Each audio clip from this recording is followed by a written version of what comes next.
Now, don't worry. The mouse is actually okay because I rescued the mouse, so don't worry. Some of you are going, oh, I wasn't. I think you're a goofball. I told John I was going to share this story, and I hesitate to share it because I know I'm going to come off sounding like I'm on the wrong end of the deal, and John probably did the right thing. But I was so frustrated. And so, anyway, here's what happened. Here's my trusty sidekick. And you know what? The thing is, through all of this, he has not even reacted. Like, he is a dog he's a Yorkie. Weren't they, like, bred to go into the tunnels and hunt for rats? Well, he is not doing his job. He's gone soft. And so have I. All right, so what happened? A couple days ago, I heard a noise, a rustling in the cupboard. Now, we live just a couple blocks from basically the high desert. We have field mice, lots of field mice. They're everywhere. They're, it's just a fact of life. But there's lots of, stray cats around. There's lots of things that, take care of that naturally. But every now and then, one gets into the house. One of them got into his dog food. The cupboard was left open just a little bit, and I heard crunching in there, and I went in, and sure enough, there was a mouse. It took off, and so I knew we had a mouse. So I have these live traps. They work. I have caught mice in them before. So I went out, got the live traps, I set them up, cleaned out, threw all his food away, and reordered all new dried food and bones, everything. And that stuff's expensive, but I threw it all out. Just the cupboard's right by the garage door, and that's where it came in, I'm sure. Who knows? You never really know, right? But we have one of those critter plugins plugged in by the back door too that flashes. I mean, some of my videos, you may have seen that in the background, and it's supposed to get rid of critters. Well, it doesn't work. At least this one. I mean, it's plugged in right over the cupboard where the little thing it had three, it was at a buffet. It was having lots of fun. It got away. I put the live traps out. They were out for a couple of days. And then I had started going through all my cupboards. And I discovered it had gotten into another cupboard.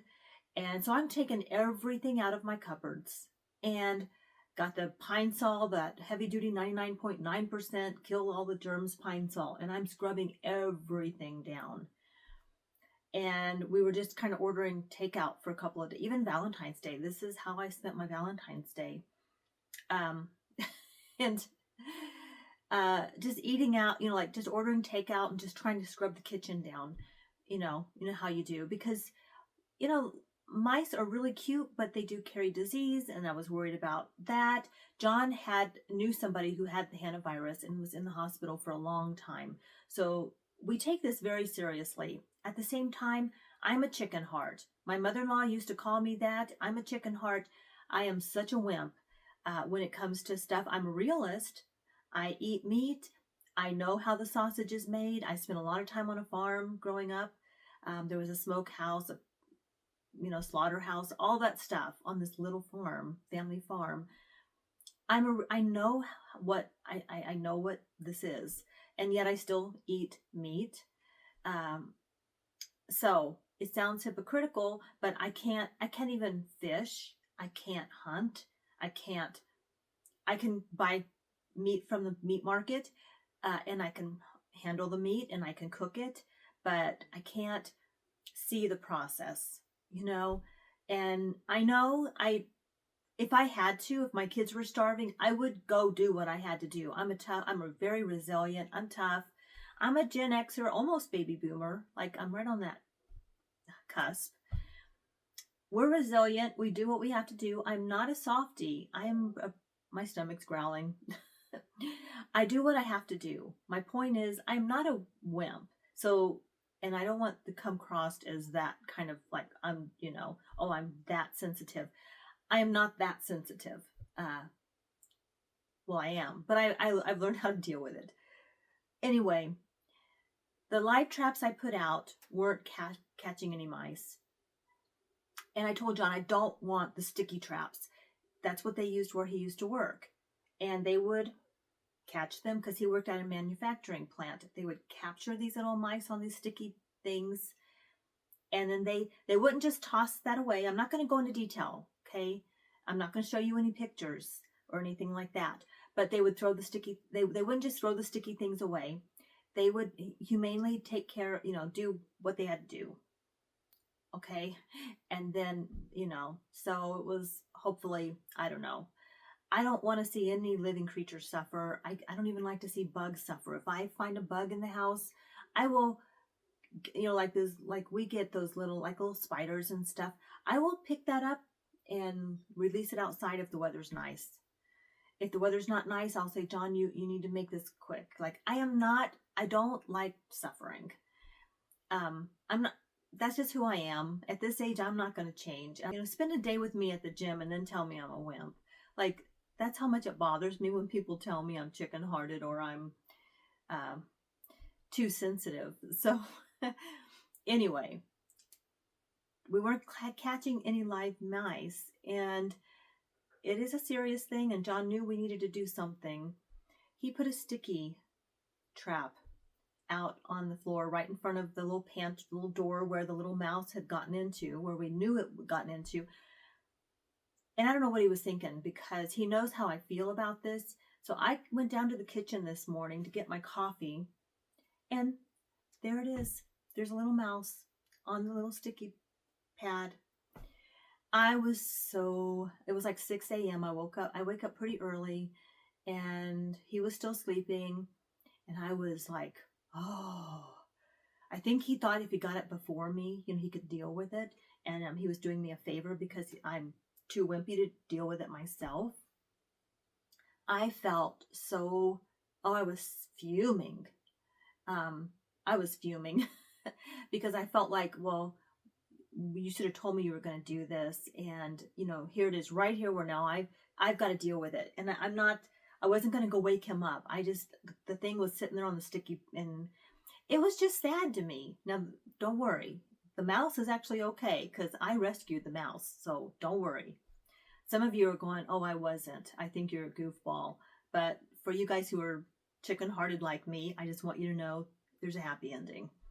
So anyway, gosh, something just went into my head. I'm not going to say it. No. Okay. No, I'm not.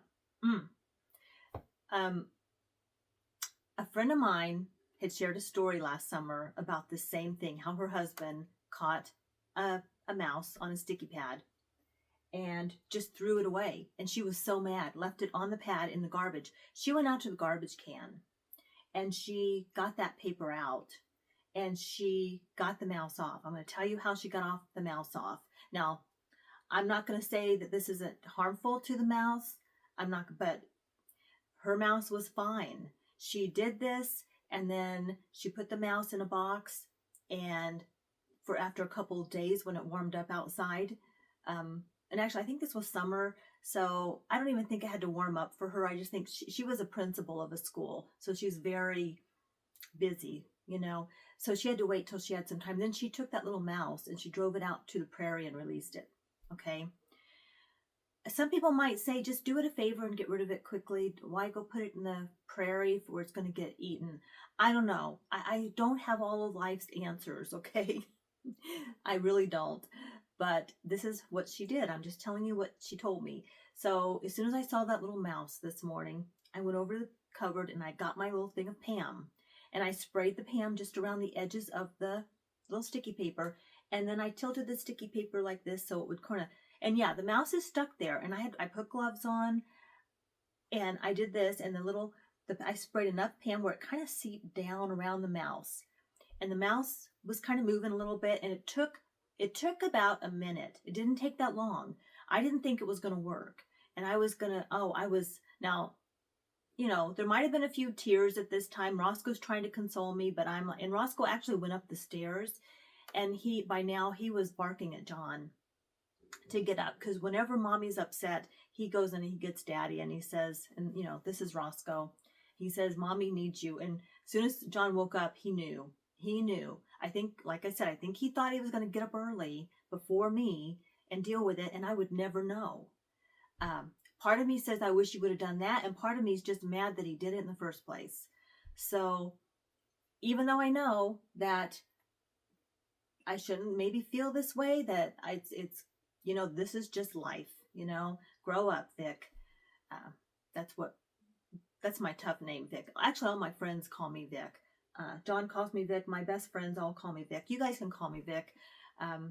Very rarely do I get called Vicky Marie anymore, and I don't live in the South anymore. Nobody really calls me that, but that's my channel name. But you can call me Vic. John says if you said Vic Living Life, it would sound like, well, it would just sound like a totally different channel. And probably attract a whole different demographic. But,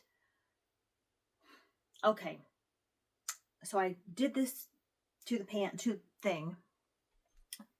trap, and then I went and got my live trap, and I opened up the top of it, and I have my gloves on, and I'm doing this, and I noticed the mouse is starting to come off of the trap, just a little by little. I got an old utensil out, and I'm just kind of very gently just pushing the Pam over like this with one hand, and I've got it sort of angled down into the live trap that I have. And live trap's a big metal one. It's a pretty big one, and I've caught like 5 mice in there before from my garage. And then, I'll tell you what I do with them. So then I'm like this, right? And doing this just very gently, I threw the utensil away when I was done. It was an old utensil. I did throw it away. I'm doing this, and I threw my gloves away too.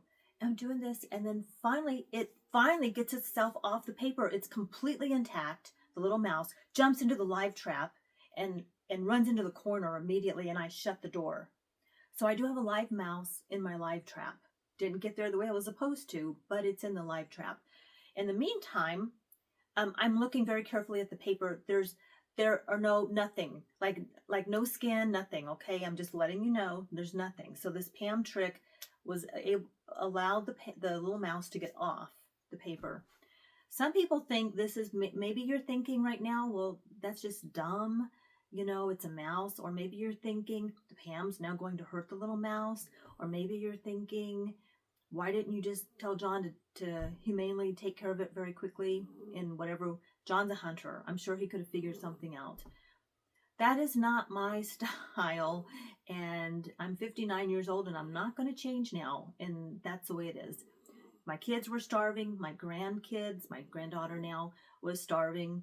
I would do what I had to do. I'm a survivor. Don't get me wrong. Okay. I'm not a princess. And anyway, so I have this live mouse now in the live trap, and it's snowing outside. John's out shoveling right now as I speak. And what I'm going to do is, I've got it loves Pop-Tarts apparently, because it got into some Pop-Tarts. Okay. So I put some Pop-Tarts in the little live trap before I'm not going to open it now, but before I put the mouse in there, like I was trying to bait it with Pop-Tarts and peanut butter. I don't know if that's even good, but that's not my concern. So I put those things, it's got food in there. It's good for a couple of days, and it's a big trap. And I'm going to leave it in there now for a few days. And we've got it stuffed under a dark corner, right? And I'm now going to wait a couple of days till it warms up. Hopefully I get more than one mouse. Now I've also gone out, I ordered on Amazon some other live traps. I'm going to put them up here somewhere. I'll show you a picture. I've never used this type. I will put a picture of the type that I have used. I'm not going to show you the actual trap. There's a mouse in it. I'm not going to show that. I don't know. People might like now, I don't know. Hopefully you're not offended by the video, but I'm just sharing a story with you that if you go through this and you've got some cooking oil or Pam or something, it does work if it's on the... So you can catch a mouse this way, get the Pam, and then get the mouse off. If you're so inclined, like me. Like I said, probably most, I don't know, normal people would just be like, Vic, what are you doing? So, all right, the little mouse is fine. He is munching away as I speak, probably on his little Pop-Tart and his peanut butter. and he's probably a little traumatized at this point, but he's alive and he's healthy. Believe me, he's healthy. Will the PAM have any effects on him in the long run? I don't know. I'm not a scientist. He's alive. Did I do him any favors? I don't know. Am I mad at John? Yeah. Do I understand why he did what he did? Yeah. Do I think it's okay? I don't know, not really, because I told him not to, and then he did it. So we're having that whole conversation. But he has said he realizes the error of his ways, right? Is that how I'm supposed to say that? The error of his ways. Do I think he regrets it? No. We've been married 37 years. He knows me. I know him. He's going to protect the house, take care of the house. And we do make a good team. Where I'm kind of on the soft side, he can go out and do the tough stuff. But again, I just want to say, for the record, I can do the tough stuff too if I have to. I'm a mom. So I've done plenty of tough stuff that I didn't want to do. But anyway, that's my story. The little mouse is okay. He's fine. Probably in a couple of days when the weather gets nice, I'm going to go out, and if things work out, I'll take my new gimbal and maybe I'll take you along, and where am I going to release the mouse? We live close to the prairies. Like we literally live out in the middle of nowhere. We live in a suburb. We live in a town, but we're on the edge of the high desert, like in Colorado. There is nothing out there. And that's where the mice come in from, the field. They're I don't know if they're field mice. I don't know what kind of mice they are. I'm going to go put him back in his natural habitat. I'll probably throw a Pop-Tart out there, but he'll be fine. He'll be fine. And he'll be out of my house. Will this solve the problem? I don't know. I don't know how many there are, but I'm hoping it will. If not, we will have to figure something out because, again, you don't want mice in your house. All right, guys, well, that's my video. I want to thank you so much for being here. I'd love to hear your comments. Give me tips. I need help. There's a mouse in my house. Now there's more than one, I'm sure. I don't know. Hopefully that's one. Hopefully, yeah. Maybe that was the only one, but I kind of doubt it. That would be nice. All right. Say hi, Roscoe. He's oblivious. He was bred for rats, right? To hunt rats. He's a Yorkie. How is it that he doesn't even notice there's a mouse? Like, even though it's in the live trap, he shows no interest at all. That's okay. I didn't get him to be a mouser. I got him to be my friend, and he's doing his job. All right, well, that's it. That's my video. I hope you're doing well. Take care. I'll see you on the next one.